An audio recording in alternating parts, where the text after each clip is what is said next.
امام ابو محمد حسن مجتبیٰ رضی اللہ عنہ، ابو محمد آپ کی کنیت ہے۔ امام حسن مجتبیٰ کی کیا بات کی جائے، ان کی خدمات کا کیا تذکرہ کیا جائے۔ آپ یہ دیکھیں جن کے لیے حضور جان عالم صلی اللہ علیہ وسلم یہ ارشاد فرما دیں، ہما ریحانتا یا من الدنیا، اللہ اکبر، یہ دونوں دنیا میں میرے پھول ہیں۔ جن کو سرکار علیہ السلام پھول قرار دیں، گل قرار دیں، تو ان کی اس دین کی خاطر گل پاشی کا عالم کیا ہوگا کہ سرکار کا جو ان کو گل قرار دینا ہے اس کی بڑی حکمتیں ہیں، اس کے اندر بہت سے پہلو ہیں، اس کے اندر حسن کا پہلو بھی ہے، اس کے اندر لطف کا پہلو بھی ہے، اور اس کے اندر خدمت دین کا پہلو بھی ہے۔ وہ جو ان کو حضور نے ریحانہ تا یا جو کہا نا امام حسن اور امام حسین دونوں کو ملا کر، یہ دنیا میں میرے دو پھول ہیں، اس کے اندر بہت سارے پہلو ہیں، صرف ایک ہی زاویہ نہیں ہے، صرف ایک جو ہے وہ شفقت پدری ہی نہیں ہے، بلکہ بہت سارے زاویے اس کے اندر موجود ہیں کہ جس سے ان کا گل ہونا اور ان کا حسن ہونا ظاہر ہوتا ہے، ان کا حسن ہونا اور ان کا حسین ہونا کھلتا ہے اس سے۔ امام حسن مجتبیٰ حضور کے پھول، کیا اعلیٰ حضرت نے پیاری بات کی، ان دو کا صدقہ جن کو کہا میرے پھول ہیں، کیجے رضا کو حشر میں خنداں مثال گل۔ ایسے گل کھلا ہوا ہوتا ہے نا، گل وہ غنچہ ہے، بند ہے، کلی ہے، جب کھل جائے تو گویا کہ وہ مسکرایا تو کھل کے پھول بن گیا۔ تو کہتے ہیں ان دو، عرض کرتے ہیں حضور کو، ان دو کا صدقہ جن کو کہا میرے پھول ہیں، کیجے رضا کو حشر میں خنداں مثال گل، کہ وہاں پر ہم بھی خنداں ہوں، ہم بھی خوش ہوں، ہمارا جو خاتمہ بالخیر ہو اور مغفرت ہو، ہماری رحمت ہمیں عطا ہو، وہاں پر ہم پریشان لوگوں میں نہ ہوں، خوش لوگوں میں ہوں۔ آمین۔ اب امام حسن مجتبیٰ رضی اللہ تعالیٰ عنہ کی خدمات کے والے سے ہم دیکھتے ہیں تو دیکھیں امام حسن یہاں بھی خدمات دینیہ میں بھی ہمیں حسن ہی نظر آتے ہیں، اچھے ہی نظر آتے ہیں، عمدہ ہی نظر آتے ہیں، چاہے اس کا تعلق ان کی ذات کے ساتھ ہو، چاہے اس کا تعلق خالق کے ساتھ ہو، چاہے اس کا تعلق خلق کے ساتھ ہو۔ یہ تین ہی سطحیں ہوتی ہیں نا بندے کے تعلق کی، ایک تعلق مال نفس ہے، ایک تعلق مال خالق ہے، اور ایک تعلق مال خلق ہے، مخلوق کے ساتھ تعلق۔ تو امام حسن مجتبیٰ ہمیں تعلق کی ہر سطح پر، نفس کے ساتھ تعلق ہو تو بھی حسن حسن ہے، خالق کے ساتھ تعلق ہو تو بھی حسن حسن ہے، اور مخلوق کے ساتھ تعلق ہو تو بھی حسن حسن ہے۔ امام حسن مجتبیٰ ہمیں مجتہدین کی صف میں نمایاں نظر آتے ہیں۔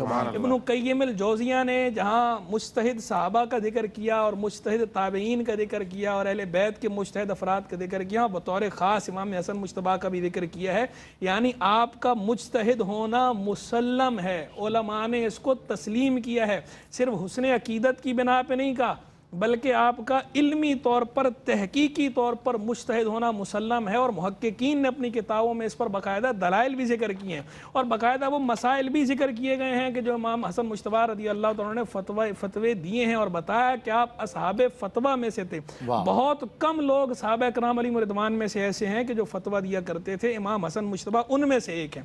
مفتی بھی تھے، مجتہد بھی تھے، اور آپ سے احادیث بھی مروی ہیں۔ گویا کہ حضور جان عالم علیہ السلام کے زمانے میں یعنی جلیل القدر صاحب علم شخصی، بالکل جلیل القدر، بطل جلیل ہیں اسلام کا، آپ علم کے اعتبار سے میدان علم میں بھی حسن حسن ہے۔ میں نے شروع میں کہہ دیا تھا، علم و تقوی، زہد و ورع، صدق و صفا، جود و سخا، شرم و حیا، فہم و ذکا، سب میں حسن حسن ہے، صبر و رضا، سب میں حسن حسن ہے، حسن حسن ہی نظر آتے ہیں۔ حسن سے حسن کہیں جدا نہیں ہوتا، حسن جہاں بھی ہیں، جس میدان میں ہے اس میدان میں حسن بھی ہے، اور حسن اس میدان میں حسن بھی ہیں، اور حسن اس میدان میں امام بھی ہیں، جس میدان میں امام ہے۔ اور آپ یہ دیکھیں کہ سب سے بڑی خدمت جو آپ نے یہ کی، اس خدمت پر تو جتنا ناز کیا جائے کم ہے، سرمایہ افتخار ہے یہ آپ کے لیے بھی اور کل امت کے لیے بھی، کہ اس وقت جو فتنہ بپا تھا، اس فتنے کو جس طرح آپ نے روکا اپنے خلافت کے دور میں، اور جس طرح آپ نے وہ جو صلح فرمائی کہ جس صلح کی بنا پہ آپ کو بشارت عطا ہوئی حضور جان عالم علیہ السلام کے لبھائے مبارکہ سے،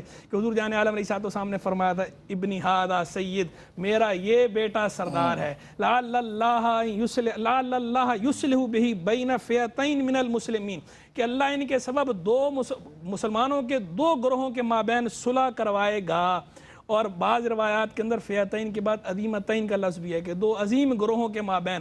تو مسلمانوں کے مابین جو صلح کا سبب بنے ہیں امام حسن مجتبیٰ، یہ ان کی اتنی بڑی خدمت ہے کہ باقی حضرات کی بڑی بڑی بھاری بھرکم خدمات جو ہیں وہ آپ کی اس صلح کی مرہون منت ہیں۔ اگر یہ صلح نہ ہوتی تو اس کے بعد جو اسلام کی فتوحات کا عظیم سیلاب آیا ہے، فتوحات کا سیلاب آیا ہے، اگر امام حسن مجتبیٰ والی صلح نہ ہوتی ہوتی تو وہ فتوحات کا سیلاب نہ آتا. وہ امام حسن مجتبیٰ کی سلو کی مرہون منت ہیں. تو اس کے اندر بھی یہ آپ کا صدقہ ہے, آپ کا حصہ ہے. بالکل یہ آپ کا کنٹریبیوشن ہے اور میجر کنٹریبیوشن ہے. اسی وجہ سے تو حضور جان عالم علیہ السلام نے فرمایا تھے ابنی ھذا سید, کہ جس کو حضور جان عالم علیہ السلام فرمایا سردار, بیٹا تو فرمایا ہی لیکن ساتھ کیا فرمایا, میرا یہ بیٹا سردار ہے. جس کو حضور سردار کہیں تو اسے کیوں نہ ہم یہ کہیں کہ امام حسن ہر میدان میں امام ہے, امام حسن ہر میدان میں حسن ہے. حضور نے فرما دی ہر میدان میں سردار ہے, حسن جہاں ہیں سردار ہیں. عادات السادات سادات العادات,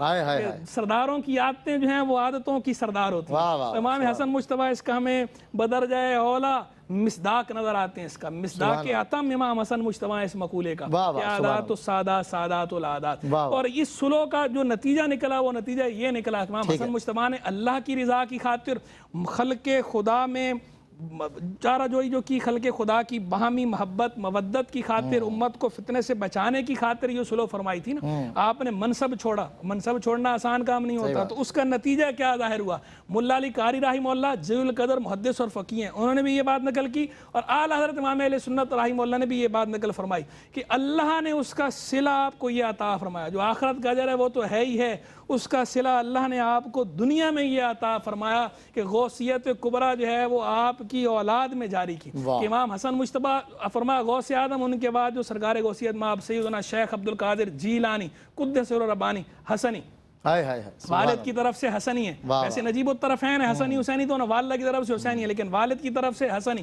غوثیت کبریٰ آپ کے بعد کس کو ملی, یعنی اولیاء کے سردار اور اس کے بعد فرمایا آخری دورے میں کس کو ملے گی, امام مہدی کو. وہ بھی کون ہوں گے, حسنی. تو یہ جو دنیا میں اللہ کی خاطر آپ نے خلافت ظاہری کو چھوڑا ہے, تو اللہ نے اس کا اجر آپ کو یہ دیا کہ خلافت باطنی آپ کو ایسی عطا فرمائی کہ غوثیت کبریٰ غوثیت عظمیٰ کا شرف آپ کو عطا فرمایا. غوث اعظم آپ بنے پہلے, دوسرے غوث اعظم بنے شیخ عبد القادر جیلانی قدس سر ربانی, اور تیسرے غوث اعظم ہوں گے امام مہدی, وہ بھی حسنی. امام حسن یعنی یہاں بھی امام نظر آتے ہیں, یہاں بھی حسن نظر آتے ہیں. تو امام حسن مجتبیٰ کی کیا شان بیان کی ہے, جتنا ذکر ان کا کریں ہم کم ہے. اللہ تعالیٰ ان کے اس ذکر کو ہمارے لیے کفارہ سیئات بنائے, آمین. ان کی تعلیمات پر ہمیں عمل پیرا ہونے کی. اللہم آمین. کیا بات ہے.